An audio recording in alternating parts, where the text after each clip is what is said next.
ಮನ್ರೇಗಾ ಹೆಸರು ಬದಲಾವಣೆಗೆ ಕಾಂಗ್ರೆಸ್ ತೀವ್ರ ವಿರೋಧ ವ್ಯಕ್ತಪಡಿಸುತ್ತಾ ಇದೆ. ಈ ಹಿನ್ನೆಲೆಯಲ್ಲಿ ಸಿಎಂ ಸಿದ್ದರಾಮಯ್ಯ ಇಂದು ತುರ್ತು ಸಚಿವ ಸಂಪುಟ ಸಭೆ ಕರೆದಿದ್ದಾರೆ. ವಿಧಾನಸೌಧದಲ್ಲಿ ಬೆಳಗ್ಗೆ 11:30 ಸುಮಾರಿಗೆ ವಿಶೇಷ ಕ್ಯಾಬಿನೆಟ್ ಮೀಟಿಂಗ್ ನಡೆಯಲಿದ್ದು, ಈ ವೇಳೆ ಕೇಂದ್ರ ಸರ್ಕಾರದ ವಿರುದ್ಧ ನಿರ್ಣಯ ಕೈಗೊಳ್ಳುವ ಸಾಧ್ಯತೆ ಇದೆ. ಇನ್ನು ಜಿ ಕಾಯ್ದೆ ಸಂಬಂಧ ಚರ್ಚೆಗೆ ವಿಶೇಷ ಅಧಿವೇಶನ ಮಾಡೋಕೆ ದಿನಾಂಕ ನಿಗದಿಯಾಗಲಿದೆ. ಇದೇ ತಿಂಗಳ 22-23ರಂದು ವಿಶೇಷ ಅಧಿವೇಶನ ಕರೆಯುವ ಬಗ್ಗೆಯೂ ಚರ್ಚೆ ನಡೆಯಲಿದೆ. ಈ ನಡುವೆ ತಾಲೂಕು ಜಿಲ್ಲಾ ಮಟ್ಟದಲ್ಲಿ ಪಾದಯಾತ್ರೆಗೆ ಕಾಂಗ್ರೆಸ್ ಮುಂದಾಗಿದೆ. ಸರ್ಕಾರದಿಂದಲೂ ಖಂಡನ ನಿರ್ಣಯ ಕೈಗೊಳ್ಳುವ ಸಂಬಂಧ ತುರ್ತು ಸಚಿವ ಸಂಪುಟ ಸಭೆ ನಡೆಯಲಿದೆ. ಕಾಂಗ್ರೆಸ್ ನಾಯಕ ರಾಹುಲ್ ಗಾಂಧಿ ಜೊತೆಗೆ CM Siddaramaiah, DCM DK Shivakumar ಚರ್ಚೆ ನಡೆಸಿದ್ದಾರೆ.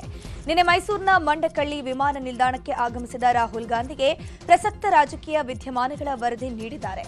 ಜೊತೆಗೆ ಮನ್ರೇಗಾ ಹೋರಾಟದ ರೂಪುರೇಷೆ, ಇಂದಿನ ವಿಶೇಷ ಕ್ಯಾಬಿನೆಟ್ ಸಭೆ, ವಿಶೇಷ ಅಧಿವೇಶನದ ಬಗ್ಗೆ ಸಿಎಂ ಮಾಹಿತಿ ನೀಡಿದ್ದಾರೆ. ಜೊತೆಗೆ ಸಂಪುಟ ಪುನರಚನೆಗೆ ಸಿಎಂ ಮನವಿಯನ್ನ ಮಾಡಿದ್ರೆ ನಾಯಕತ್ವ ಗೊಂದಲದ ಸ್ಪಷ್ಟತೆಗೆ ಡಿಕೆಶಿ ಬೇಡಿಕೆ ಇಟ್ಟಿದ್ದಾರೆ. ಇಬ್ಬರನ್ನು ದೆಹಲಿಗೆ ಕರೆಯಿಸಿ ಮಾತನಾಡೋದಾಗಿ ರಾಹುಲ್ ಭರವಸೆಯನ್ನ ಕೊಟ್ಟಿದ್ದಾರಂತೆ. ಜರ್ಮನ್ ಫೆಡರಲ್ ಚಾನ್ಸಲರ್ ನೇತೃತ್ವದ ನಿಯೋಗ ಬೆಂಗಳೂರಿಗೆ ಭೇಟಿ ನೀಡಿತ್ತು. ಈ ವೇಳೆ ಸಿಎಂ ಹಾಗೂ ಡಿಸಿಎಂ ಸ್ವಾಗತಕ್ಕೆ ತೆರಳಿದ್ದಕ್ಕೆ ವಿಪಕ್ಷ ನಾಯಕ ಆರ್ ಅಶೋಕ್ ಎಕ್ಸ್ನಲ್ಲಿ ಪೋಸ್ಟ್ ಮಾಡಿ ಕಿಡಿಕಾರಿದ್ದಾರೆ. ಜರ್ಮನ್ ಚಾನ್ಸಲರ್ ಬೆಂಗಳೂರಿಗೆ ಬಂದಿಳಿದಾಗ CM Siddaramaiah, DCM DK Shivakumar Rahul Gandhi ಸ್ವಾಗತಕ್ಕೂ ಹೋಗಿದ್ದಾರೆ. ಊಟಿಗೆ ಪ್ರಯಾಣಿಸುತ್ತಿದ್ದ ರಾಹುಲ್ ಗಾಂಧಿ ಸ್ವಾಗತಕ್ಕೆ ಮೈಸೂರಿಗೆ ಹೋಗಿದ್ದಾರೆ. ವಿಶ್ವದ ಬಲಿಷ್ಠ ಆರ್ಥಿಕತೆಗಳಲ್ಲಿ ಒಂದಾದ ರಾಷ್ಟ್ರದ ಮುಖ್ಯಸ್ಥರನ್ನ ಸ್ವಾಗತ ಮಾಡೋದು ಇವರಿಗೆ ಮುಖ್ಯ ಆಗಲಿಲ್ಲ. ರಾಜಕೀಯ ನಿಷ್ಠೆ ಮತ್ತು ಹೈಕಮಾಂಡ್ ಮೆಚ್ಚುಸುವಿಕೆಗಾಗಿ ಇವರು ತೊಡಗಿದ್ದಾರೆ ಅಂತ ಅಶೋಕ್ ವಾಗ್ದಾಳಿ ನಡೆಸಿದರು. ರಾಜ್ಯ ಶಿಷ್ಟಾಚಾರದಲ್ಲಿ ಎಂತಹ ನಿರ್ಗಮನ ಅಂತ ಬಿಜೆಪಿ ಶಾಸಕ ಎಸ್ ಸುರೇಶ್ ಕುಮಾರ್ ರಾಜ್ಯ ಸರ್ಕಾರದ ವಿರುದ್ಧ ಕಿಡಿಕಾರಿದ್ರು. ಜರ್ಮನ್ ಚಾನ್ಸಲರ್ ರಾಜ್ಯಕ್ಕೆ ಭೇಟಿ ಕೊಟ್ಟಿದ್ದಾರೆ. ಮುಖ್ಯಮಂತ್ರಿ ಮೈಸೂರಲ್ಲಿ ರಾಹುಲ್ ಗಾಂಧಿ ಅವರನ್ನ ಸ್ವಾಗತಿಸುವ ಬದಲು ಜರ್ಮನ್ ಚಾನ್ಸಲರ್ ಅವರನ್ನ ಸ್ವಾಗತ ಮಾಡಬೇಕಿತ್ತು ಅಂತ ವಾಗ್ದಾಳಿ ನಡೆಸಿದ್ರು.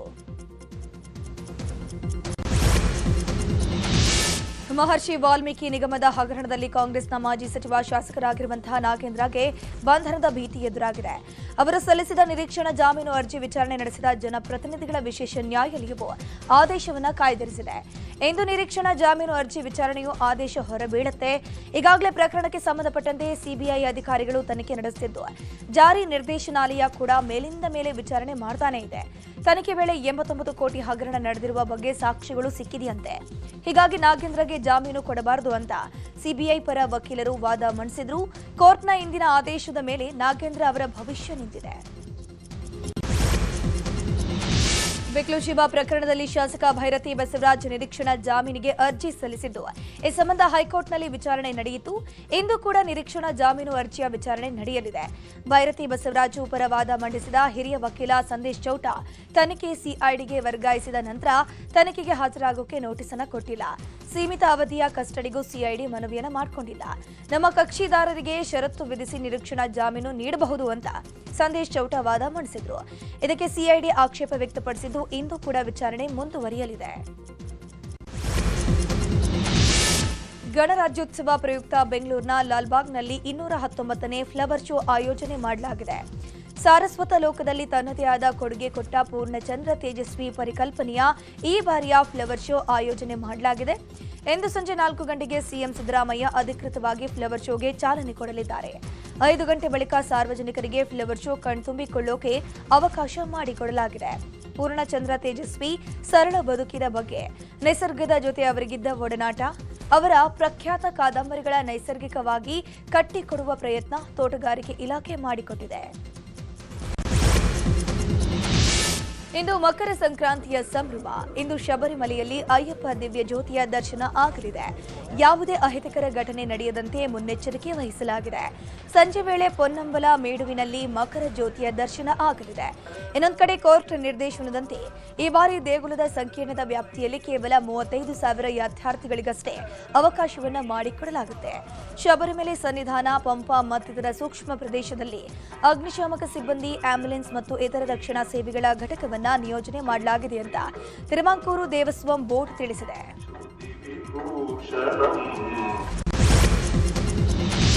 ಸಿಲಿಕಾನ್ ಸಿಟಿಯಲ್ಲಿ ಮಕರ ಸಂಕ್ರಾಂತಿ ಹಬ್ಬದ ಕಳೆಗಟ್ಟಿದ್ದು ಎಲ್ಲೆಡೆ ಹಬ್ಬಕ್ಕೆ ತಯಾರಿ ಜೋರಾಗಿ ನಡೀತಾ ಇದೆ.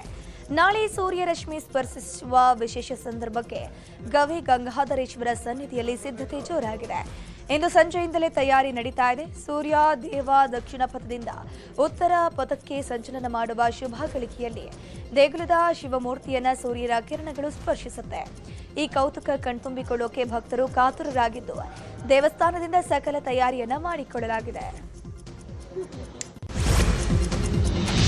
ಕೇರಳ ಪೊಲೀಸರ ವಿರುದ್ಧ ರಾಜ್ಯದ ಅಯ್ಯಪ್ಪ ಮಾಲಾಧಾರಿಗಳು ಭಾರೀ ಪ್ರತಿಭಟನೆ ಮಾಡಿದ್ದಾರೆ.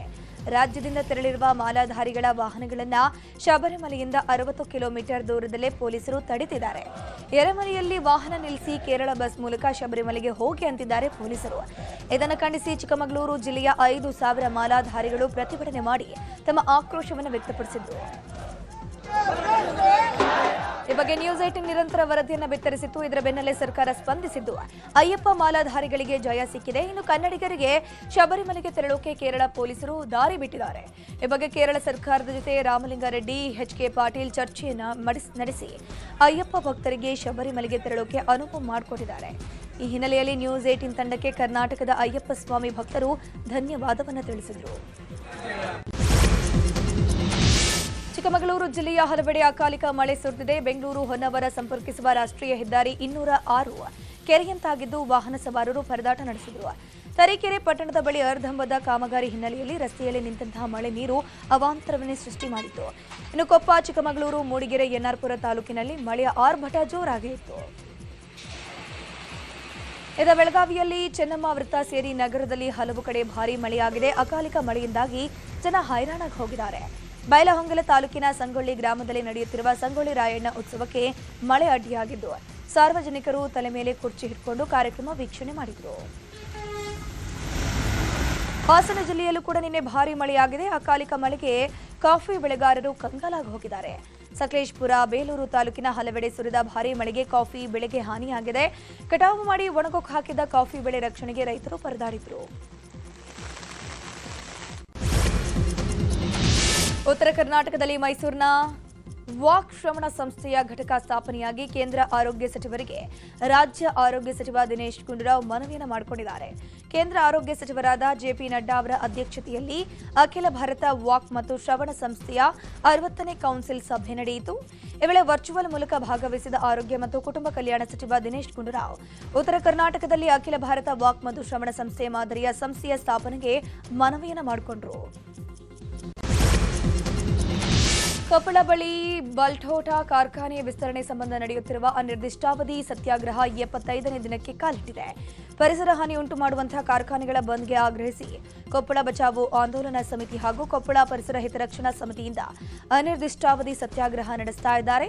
ಇನ್ನು ಹೋರಾಟದಲ್ಲಿ ಪ್ರೊಫೆಸರ್ KS ಭಗವಾನ್ ಭಾಗಿಯಾಗಿದ್ದರು. ಧೂಳುಯುಕ್ತ ಕಾರ್ಖಾನೆಯಿಂದ ಈ ಭಾಗದ ಜನರ ಬದುಕು ಹಾಳಾಗ್ತಿದೆ ಅಂತ ಕಿಡಿಕಾರಿದ್ರು. ಯಾದಗಿರಿಯಲ್ಲಿ ಸರ್ಕಾರಿ ಶಾಲೆಗೆ ನೂತನ ಕೊಠಡಿ ಮಂಜೂರಾಗಿದೆ. ಇದು ನ್ಯೂಸ್ 18 ವರದಿಯ ಬಿಗ್ ಇಂಪ್ಯಾಕ್ಟ್ ಆಗಿದೆ. ಹೊಸಹಳ್ಳಿ ಗ್ರಾಮದ ಸರ್ಕಾರಿ ಶಾಲೆಯಲ್ಲಿ ಕೊಠಡಿ ಇಲ್ಲದೆ ವಿದ್ಯಾರ್ಥಿಗಳು ಶಾಲಾ ಆವರಣದಲ್ಲಿಯೇ ಪಾಠ ಕೇಳೋ ಪರಿಸ್ಥಿತಿ ಇತ್ತು. ಈ ಕುರಿತು ಕಳೆದ 2025 ಸೆಪ್ಟೆಂಬರ್ 10ರಂದು ನ್ಯೂಸ್ 18ನಲ್ಲಿ ಸುದ್ದಿ ಪ್ರಸಾರ ಮಾಡಲಾಗಿತ್ತು. ವರದಿಗೆ ಎಚ್ಚೆತ್ತು ನವೆಂಬರ್ 3ರಂದು ಶಾಲೆಗೆ ಶಿಕ್ಷಣ ಇಲಾಖೆ ಅಧಿಕಾರಿಗಳು ಭೇಟಿಯನ್ನು ಕೊಟ್ಟು ಪರಿಶೀಲನೆ ಮಾಡಿದರು. ಈಗ 50 ಲಕ್ಷ ಅನುದಾನ ಬಿಡುಗಡೆ ಮಾಡಲಾಗಿದೆ. ಕೊಠಡಿಗಳ ನಿರ್ಮಾಣ ಕಾರ್ಯ ಆರಂಭವಾಗಿದೆ. ಇದು ನ್ಯೂಸ್ 18 ಕನ್ನಡ ವರದಿಯ ಬಿಗ್ ಇಂಪ್ಯಾಕ್ಟ್ ಆಗಿದೆ. ನ್ಯೂಸ್ 18ಗೆ ಗ್ರಾಮಸ್ಥರು ಧನ್ಯವಾದ ತಿಳಿಸಿದರು. ಗದಗ ಜಿಲ್ಲೆಯ ಲಕ್ಕುಂಡಿಯಲ್ಲಿ ಸಿಕ್ಕಿರುವಂತಹ ನಿಧಿ ಬಗ್ಗೆ ನ್ಯೂಸ್ 18 ಕನ್ನಡ ವಿಸ್ತೃತ ವರದಿಯನ್ನ ಮಾಡ್ತಾ ಇದೆ. ಇನ್ನು ನಿಧಿ ಯಾವ ಕಾಲದ್ದು ಅನ್ನೋ ಮಾಹಿತಿ ಇಂದು ಸಿಗೋ ಸಾಧ್ಯತೆ ಇದೆ. ಈ ಬಗ್ಗೆ ಮಾತನಾಡಿರುವ ಗದಗದ ಜಿಲ್ಲಾಧಿಕಾರಿ CN ಶ್ರೀಧರ್, ಇದು 50ರಿಂದ 100 ವರ್ಷದ ಚಿನ್ನ ಅಲ್ಲ, 300 ವರ್ಷದ ಹಳೆಯ ಚಿನ್ನ. ಒಡವೆಗಳ ಸೈಜ್ ನೋಡಿದ್ರೆ ದಷ್ಟಪುಷ್ಟ ವ್ಯಕ್ತಿಗಳ ಒಡವೆಗಳಾಗಿದೆ. ಸದ್ಯ ಜಿಲ್ಲಾಧಿಕಾರಿ ಕಚೇರಿಯ ಖಜಾನೆಯಲ್ಲಿ ಒಡವೆಗಳು ಭದ್ರವಾಗಿದೆ. ಅಲ್ಲದೆ ಪೊಲೀಸ್ ಇಲಾಖೆ ಕಣ್ಗಾವಿನಲ್ಲಿ ವಿಡಿಯೋ ಮೂಲಕ ಪರಿಶೀಲನೆ ಮಾಡಲಾಗುತ್ತೆ ಅಂತಂದ್ರು. ಕಳೆದೊಂದು ತಿಂಗಳಿನಿಂದ ಉಡುಪಿ ಜಿಲ್ಲೆಯ ಕುಂದಾಪುರ ತಾಲೂಕಿನ ವಿವಿಧ ಕಡೆಗಳಲ್ಲಿ ಮಂಗಗಳು ಸಾವನ್ನಪ್ತಾ ಇದ್ದು ಜನರು ಆತಂಕದಲ್ಲಿದ್ದರು. ಈ ಹಿನ್ನೆಲೆಯಲ್ಲಿ ಅವುಗಳ ಸ್ಯಾಂಪಲ್ಗಳನ್ನು ಸಂಗ್ರಹಿಸಿ KFT ಪರೀಕ್ಷೆಗಾಗಿ ಪುಣೆಯ ಲ್ಯಾಬ್ಗೆ ಕಳಿಸಲಾಗಿತ್ತು. ಈ ಮಂಗಗಳು ಮಂಗನ ಕಾಯಿಲೆ ಸೋಂಕಿನಿಂದ ಸಾವನ್ನಪ್ಪಿಲ್ಲ ಅನ್ನೋದು ದೃಢಪಟ್ಟಿದೆ. ಈ ವರದಿಯ ಬಳಿಕ ಮಂಗನ ಕಾಯಿಲೆ ಭೀತಿಯಲ್ಲಿದ್ದ ಪಶ್ಚಿಮ ಘಟ್ಟದ ತಪ್ಪಲಿನ ಗ್ರಾಮಸ್ಥರು ಆತಂಕ ದೂರ ಆಗಿದೆ ಅವರದು. RSSಗೆ 100 ವರ್ಷ ತುಂಬಿದ ಹಿನ್ನೆಲೆಯಲ್ಲಿ ಪುತ್ತೂರಿನಲ್ಲಿ ವಿದ್ಯಾರ್ಥಿಗಳಿಂದ ಶತ ಜಯಘೋಷ ಮೆರವಣಿಗೆ ನಡೆಯಿತು. ವಿವೇಕಾನಂದ ವಿದ್ಯಾವರ್ಧಕ ಸಂಘದ ಅಡಿಯಲ್ಲಿ ಬರುವಂತಹ ವಿದ್ಯಾಸಂಸ್ಥೆಗಳ 1500ಕ್ಕೂ ಹೆಚ್ಚು ವಿದ್ಯಾರ್ಥಿಗಳು ಸ್ವಯಂ ಸೇವಕ ಸಂಘದ ಘೋಷ್ ಮೆರವಣಿಗೆಯಲ್ಲಿ ಭಾಗಿಯಾದರು. ಪುತ್ತೂರಿನ ಬೋಳುವಾರ್ನಿಂದ ಒಂದು ತಂಡ ಮತ್ತು ಕಲ್ಲಾರೆಯಿಂದ ಒಂದು ತಂಡ ಮೆರವಣಿಗೆ ಹೊರಟು ಮಹಾಲಿಂಗೇಶ್ವರ ದೇವರ ಗದ್ದಿಯಲ್ಲಿ ಸಮಾಗಮಗೊಂಡಿತು. ಇನ್ನು ಆರ್ಎಸ್ಎಸ್ ಮುಖಂಡ ಕಲ್ಲಡ್ಕ ಪ್ರಭಾಕರ್ ಭಟ್ ಸೇರಿದಂತೆ ಹಲವು ಆರ್ಎಸ್ಎಸ್ನ ಮುಖಂಡರು ಈ ಒಂದು ಮೆರವಣಿಗೆಯಲ್ಲಿ ಭಾಗಿಯಾದರು. ಮೈಸೂರು ಜಿಲ್ಲೆಯ ತಲಕಾಡಿನ ಹೆಮ್ಮಿಗೆ ಕಾಲುವೆ ಏರಿ ಬಳಿ ನಡೆಯುತ್ತಿದ್ದ ಜೂಜಾಟ ಅಡ್ಡೆ ಮೇಲೆ ಪೊಲೀಸರು ರೈಡ್ ಮಾಡಿದ್ದಾರೆ. ಈ ವೇಳೆ ಪೊಲೀಸರು 8 ಜೂಜುಕೋರರನ್ನ ವಶಕ್ಕೆ ಪಡೆದುಕೊಂಡಿದ್ದು 1 ಲಕ್ಷ ಹಣವನ್ನು ಜಪ್ತಿ ಮಾಡಿದ್ದಾರೆ.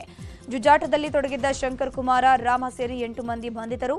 ಜೊತೆಗೆ 1 ಕಾರು, 4 ಬೈಕ್ಗಳನ್ನು ಸೀಸ್ ಮಾಡಲಾಗಿದ್ದು, ಜಿಲ್ಲಾ ಎಸ್ಪಿ ಮಲ್ಲಿಕಾರ್ಜುನ ಬಾಲದಂಡಿ ನೇತೃತ್ವದಲ್ಲಿ ಈ ಒಂದು ದಾಳಿ ನಡೆಯಿತು. ಜಾಮೀನಿನ ಮೇಲೆ ಜೈಲಿಂದ ಹೊರಬಂದು 4 ವರ್ಷಗಳಿಂದ ತಲೆಮರೆಸಿಕೊಂಡಿದ್ದ ಆರೋಪಿಯನ್ನ ಪೊಲೀಸರು ಅರೆಸ್ಟ್ ಮಾಡಿದ್ದಾರೆ.